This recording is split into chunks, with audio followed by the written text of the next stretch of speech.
पिछले एपिसोड में हम लोगों ने देखा था कि डन ने क्लेन को इनवाइट किया था बियॉन्डर्स बनने के लिए, और इस एपिसोड में हम लोग अब देखते हैं कि क्लेन अब डन के ही कहने पर एक जगह पर जा रहा है जहाँ पर डन ने कहा था कि अगर तुम हमें ज्वाइन करना चाहते हो तो यहाँ आ जाना। क्लेन भी अब वहीं जा रहा होता है। वो अपने मन में कहता है कि अगर मैंने नाइट हॉक्स को ज्वाइन किया तो मेरा सीक्रेट शायद लोगों को पता चल जाए। कोई बात नहीं, मैं अपने सीक्रेट को कैमोफ्लेज कर लूंगा क्योंकि अभी ये सबसे बेस्ट तरीका है मिस्टिसिज्म को सीखने का। इसके बाद क्लेन अब जैसे वहाँ पर पहुंचता है वो अब देखता है कि इस पब के अंदर सभी लोग जानवरों की लड़ाई देख रहे हैं और अब कुछ लोग आपस में भी लड़ रहे होते हैं। एक बंदा क्लेन को देख लेता है और कहता है कि तुम जैसा नूब यहाँ क्या कर रहा है। इसके बाद क्लेन अब बारटेंडर से कहता है कि मैं मर्सिनरीज की टीम को हायर करना चाहता हूँ। ये सुनकर दूसरा बंदा उसका मजाक उड़ाता है और कहता है कि इस एरा में ऐसे लोग एग्जिस्ट ही नहीं करते हैं। तभी वो बारटेंडर अब क्लेन से कहता है कि तुम्हें यहाँ पर आने के लिए किसने कहा, जिस पर क्लेन कहता है कि मेरे को डन ने बुलाया है। ये सुनकर अब वो बंदा कहता है कि चलो मेरे पीछे आओ। ऐसा बोलने के बाद वो क्लेन को एक जगह पर भेज देता है। क्लेन अब लिफ्ट का यूज करके नीचे चला जाता है जहाँ पर रिसेप्शन पर एक लड़की उसे दिखाई देती है जिससे वो अपना नाम बताता है। वो भी अब कहती है कि हाँ कैप्टन ने बताया तो था कि तुम आओगे, जिसके बाद वो उसे आगे जाने की परमिशन दे देती है। इसके बाद वो रिसेप्शनिस्ट बताती है कि उसका नाम रोजाने है और वो एक क्लर्क है। वो अब क्लेन को बताने लगती है कि हम लोग ज्यादा बिजी तो नहीं होते हैं पर पिछले 2 दिनों से बियॉन्डर्स के केस कुछ बढ़ चुके हैं। इसके बाद वहाँ से एक लड़की जाती है। उसे देखकर रोजाने अब क्लेन से कहती है कि ये रॉयल है, ये खूबसूरत है ना,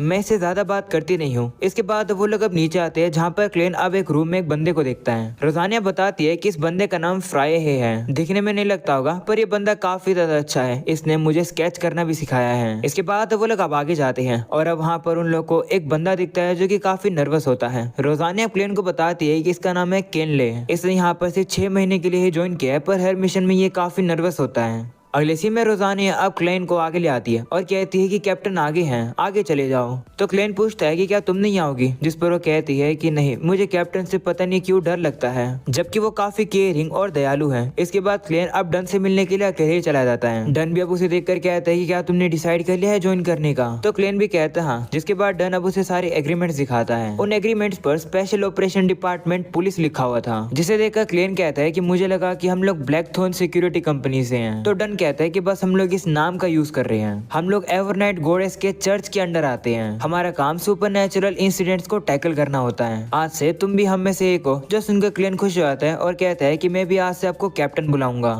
तो डन कहते हैं ठीक है, पर एक बात याद रखना, यहाँ नाइट हॉक में कंट्रोल खोने का रिस्क होता है। ऐसा बोलकर वो उसे एक मोमबत्ती दिखाता है और कहता है कि इसे लो और मेरे पीछे आओ। ऐसा बोलने के बाद वो क्लेन को एक रूम में ले आता है जहाँ पर काफी सारे लोगों के ग्रेव पर कैंडल्स रखी हुई थी। वहीं डन अब बताने लगता है कि यहाँ पर जितने भी लोगों का नाम लिखा गया है वो लोग नाइट हॉक के तौर पर सेक्रीफाइस हो गए। ज्यादातर लोग आउट ऑफ कंट्रोल होने की वजह से मर गए। उन्हें पायोनियर्स ऑफ टिंगिन कहा जाता है। तो क्लेन भी वहाँ पर कैंडल जलाकर रख देता है। जिसके बाद डन अब उसे कहता है कि क्या तुम्हें मिथ ऑफ क्रिएशन के बारे में पता है। तो क्लेन कहते हैं हाँ, मैंने सुना था कि जो क्रिएटर है वो केओस से उठा था। उसने ही पहली लाइट को क्रिएट किया था, उसके बाद उसने सभी एग्जिस्टेंस को बनाया था। उसकी एक आंख सूरज बन गई थी और दूसरी क्रिम्सन मून। उसकी बॉडी लैंड और स्टार्स बन गई और उसके बाल फिनिक्स बन गए और उसके कान डिमोनिक वुल्फ बन गए। तो डन कहता है कि हाँ, हम लोग भी सेम ओरिजिन से हैं। इंसान पोशन बना सकते हैं मिस्टिसिज्म इंग्रेडिएंट का यूज करके पाथवे की पावर को गेन करने के लिए। ये सुनकर क्लेन अब याद करता है कि उस हैंगमैन ने भी इसी के बारे में कल उसे बताया था। क्लेन अब कहता है कि 22 पाथवे होते हैं। The church of Evernight goddess, उनके पास सीक्वेंस 9 पोशन है 4 पाथवे के लिए। जो कॉप्स कलेक्टर होता है वो सेल्फ डिफेंस के लिए अच्छा होता है और जो मिस्ट्री प्रायर और सीर होता है वो मिस्टिसिज्म में एडवांटेज होते हैं। वही डन कहने लगता है हाँ, पर वो ऑफेंस में कमजोर होते हैं। वो अब क्लेन से कहता है कि मैं तुम्हें सीर पाथवे के बारे में याद दिला रहा हूँ, इतनी जल्दी डिसाइड मत करो, जाकर बूढ़े नील के पास जाओ जो कि अल्केमी रूम में है, वो तुम्हारी मदद करेंगे बेस्ट चॉइस लेने में। तो अब क्लेन भी कहते हैं ठीक है। इसके बाद वो वहाँ से चला जाता है। क्लेन भी अब वहाँ से बाहर आ जाता है और सोचने लगता है कि मुझे कौन सा पोशन चूज करना चाहिए, मुझे नहीं पता। इसके बाद वो अल्केमी रूम के अंदर आ जाता है जहाँ पर अब उसे नील मिलता है और अब वहाँ पर एक धमाका हो जाता है। इसके बाद अब क्लेन भी उसे अपना इंट्रोडक्शन देता है।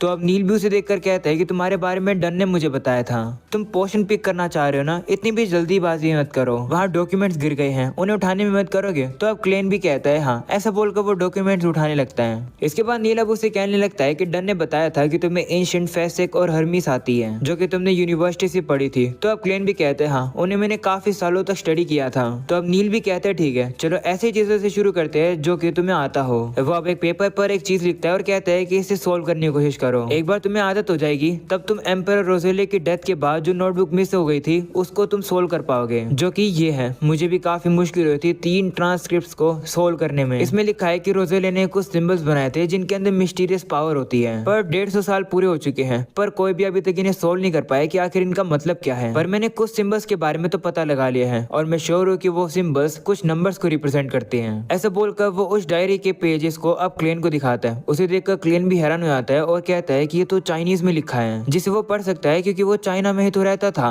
वह उस डायरी को पढ़ता है। उस डायरी के अंदर 18 नवंबर की एंट्री होती है जिसमें रोजेले लिखता है कि मुझे एक गरीब पर्सन मिला अंधकार के अंदर, पर वो काफी लकी था कि वो इस एरा के प्रोटैगनिस्ट यानी कि मेन कैरेक्टर से मिला।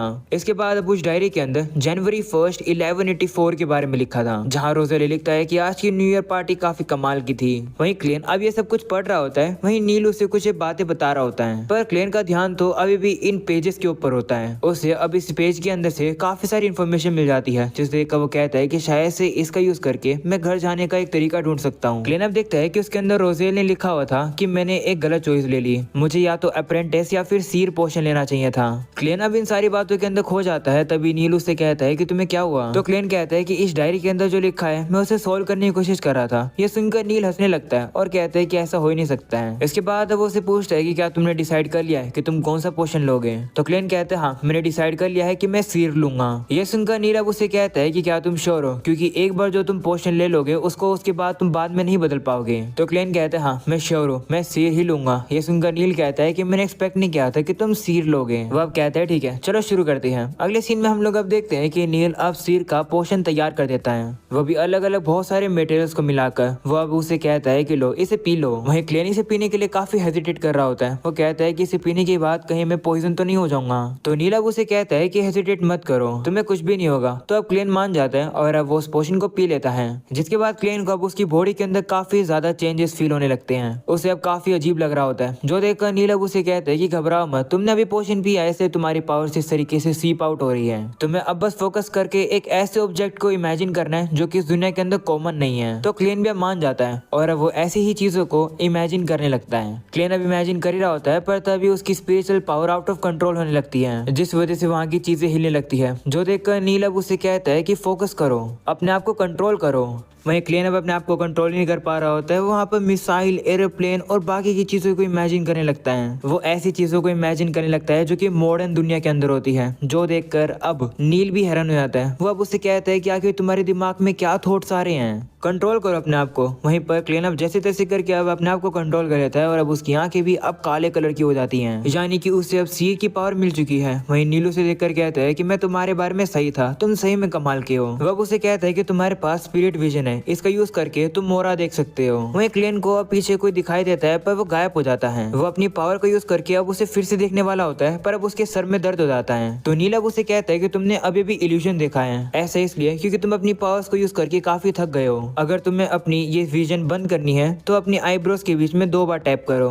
तो क्लेन भी ऐसे करता है और वो अपनी इस विजन को बंद कर लेता है। इसके बाद नील अब उसे बताने लगता है कि इस विजन के साथ साथ तुम स्पिरिचुअलिटी भी कर सकते हो और भी तुम रिचुअलिस्टिक मैजिक यूज कर सकते हो। मैं तुम्हें ये डीमन हंटिंग बुलेट्स भी दे रहा हूँ और अपनी रिसिप्ट भी ले लेना। अगले सीन में क्लेन अब डन के पास आता है। वहीं डन अब उसे कहने लगता है कि मुझे नील ने बताया कि तुमने काफी अच्छी सी चीजों को अडेप्ट कर लिया, तुम स्पेशल हो, इसका मतलब है कि तुम्हारे ऊपर ज्यादा खतरा आएगा। शुरू में तुम्हें ऐसी भी कुछ चीजें सुनने को मिल सकती है जो कि तुम्हें नहीं सुननी चाहिए, तो ज्यादा चीजों में इन्वॉल्व होने की जरूरत मत करना। अभी तुम ऑफिसर नहीं हो हमारे, तुम अभी बस एक क्लर्क हो। तुम्हारी सैलरी हफ्ते में 3 पाउंड होने वाली है, अपने पास ये एडवांस रखो। वहीं पर क्लेन देखता है कि उसे तो 12 पाउंड मिले हैं, जिसे देखकर वो हैरान हो जाता है। वो अब कहता है कि क्लेन के भाई को यानी कि बेंसन को 5 से 6 पाउंड मिलते थे एक हफ्ते में। वहीं डन अब उसे कहता है कि जाकर एक केन खरीद लेना। तो अब क्लेन भी कहते हैं ठीक है, अब वो जाकर एक केन खरीद लेता है। डन ने उसे ये भी कहा था कि वेल्स के घर के आसपास घूमना, जिससे कि तुम्हें याद आता है कि वो नोटबुक कहाँ पर है। वहीं क्लेन अब जा रहा होता है, तभी उसे वहाँ पर लियोनार्ड मिलता है, जो कि वो अपनी घोड़ा गाड़ी में वहाँ पर आता है। वो अब क्लेन से कहता है कि अंदर आओ। तो क्लेन भी अब अंदर चला जाता है। वहीं लियोनार्ड उसे बताता है कि हमें एक असाइनमेंट मिला है।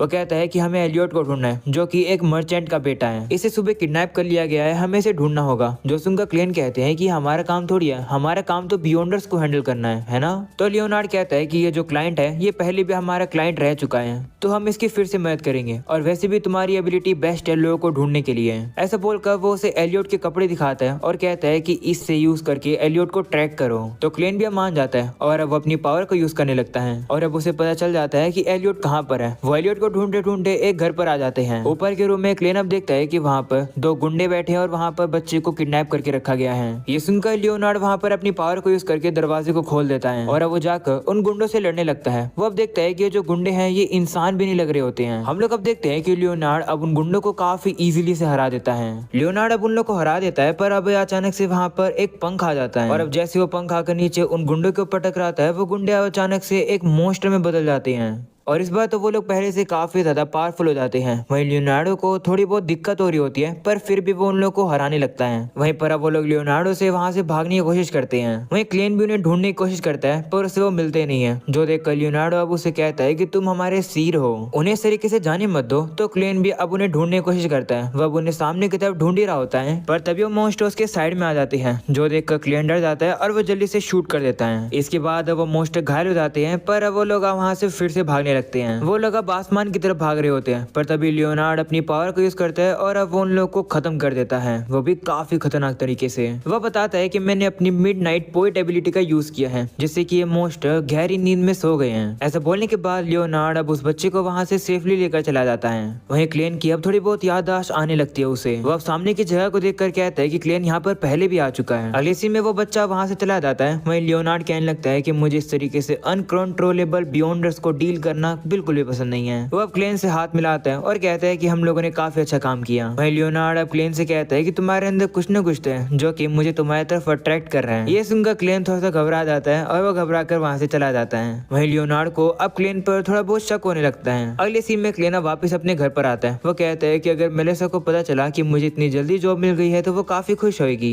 ऐसा बोलकर क्लेन अब जैसे दरवाजा खोलता है वो अब देखता है कि वो तो अपने घर पर नहीं होता है बल्कि वो तो एक दूसरी जगह पर आ चुका है। जो देखकर वो कंफ्यूज हो जाता है कि आखिर यहाँ चल क्या रहा है। वो अब सामने जाता है और अब आगे जाते उसे वापस से वही डायरी दिखती है जिसमें लिखा हुआ था कि सभी लोग मर जाएंगे, मैं भी। ये देखकर क्लेन वापस से घबरा जाता है और अब वो देखता है कि वो वापस से अब उसी जगह पर आ चुका है। वो अब कहने लगता है कि जिस जगह पर वो बच्चा किडनैप हुआ था उस जगह पर मुझे क्लू मिलेंगे एंटीगोनस फैमिली की नोटबुक के, मुझे वहाँ चलना होगा। ऐसा बोलकर क्लेन अब वहाँ से चला जाता है। अगले सीन में हम लोग को क्लेन के बड़े भाई को दिखाया जाता है जिसका नाम बेंसन है और वो एड्रेस देखकर क्लेन के नए घर पर पहुंच जाता है। वो जैसे नॉक करता है वहाँ पर अब उसका मेलेसा और क्लेन वेलकम करते हैं। इतने शानदार घर को देखकर बेंसन भी हैरान हो जाता है। वो कहते हैं कि क्या हम लोग सही में यहाँ रहने वाले हैं। तो क्लेन भी कहते हैं हाँ चिंता मत करो, अब से ये हमारा घर है। ये सुनकर बेंसन काफी ज्यादा खुश हो जाता है। अगले सीन में हम लोग अब देखते हैं कि क्लेन ने अपने भाई बहनों के लिए काफी शानदार खाना बनाया है जो कि उन लोगों को काफी पसंद आता है। इसके बाद अब बेंसन क्लेन को गिफ्ट में एक कपड़े देता है जिसे देखकर क्लेन कहता है कि ये तो काफी महंगा रहा होगा ना। जिस पर बेंसन कहता है कि चिंता मत करो, तुम्हें अब एक नई जॉब मिल गई है तो तुम्हें अच्छे से ड्रेस पहननी चाहिए। वहीं क्लेन कहता है कि लेकिन इतना महंगा मैं कैसे ले सकता हूँ। जिस पर अब मेलेसा कहती है चिंता मत करो, बेंसन काफी समय से इतने पैसे बचा रहा था तुम्हारे लिए, अब इसे पहन कर देखो। तो अब क्लेन भी अब उन कपड़ों को पहनता है और अब उन्हें वो कपड़े काफी अच्छे लगते हैं। क्लेन भी अब उन लोग का शुक्रिया करता है जिसके बाद अब बेंसन क्लेन के हाथ रखता है सर पर, जो देखकर क्लेन को अपने पेरेंट्स की याद आ जाती है। वहीं पर बेंसन भी अब क्लेन से कहते हैं कि चिंता मत करो, हम लोग फैमिली हैं, तुम्हें इस तरीके से थैंक्स करने की जरूरत नहीं है। इसके बाद हम लोग अब देखते हैं कि वो लोग अभी से तरीके से पार्टी करते हैं क्योंकि क्लेन को नई जॉब मिली है।